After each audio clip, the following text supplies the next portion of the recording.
May nag-comment nga dun sa isang video ko na maglinis daw ako ng aming lutuan. At dahil na-touch naman ako dun sa comment mo, eto na. Maglilinis na ako, hindi lang puro pagluluto. Winalisan ko na rin tong aming lutuan gamit ang walis tingting at nilagyan ko na rin ng tubig. Pagkatapos ng wisikan ng tubig ay kinuha ko tong mga nakalagay dito sa ibabaw. Diyan ko lang nilalagay yung mga luya. Pag kasi sa baba ko lang ilagay, kinakalat ng aking bata. Pagkatapos naman magwalis ay dinakot ko lang tong mga kalat na naipon ko dito. Pagkatapos ng dakutin ay tinapon ko na at inilipat ko na tong takori dito sa kabila na tatabunan yung mukha ko.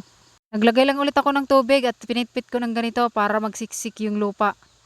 Pagkatapos nga nun ay binalik ko na to mga panggatong at binalik ko na rin yung bakal sa gitna. Pagkahanap ko nga ng 3 pirasong kalawangin na pako ay kumuha na rin ako ng martilyo.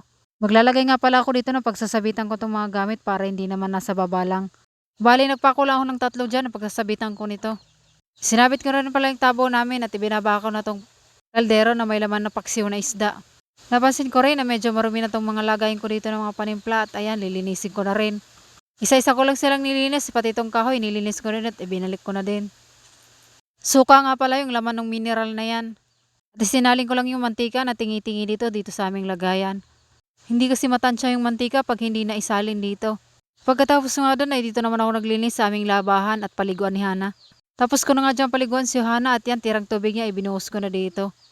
Inayos ko lang itong mga lagayan ng sabon dito at winagwalis na rin ako.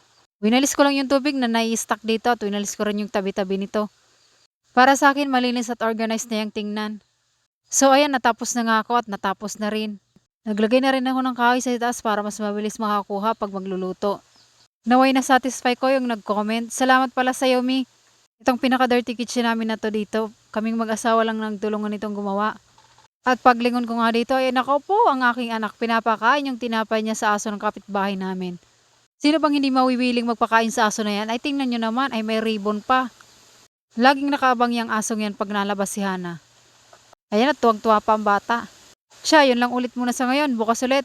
Paalam.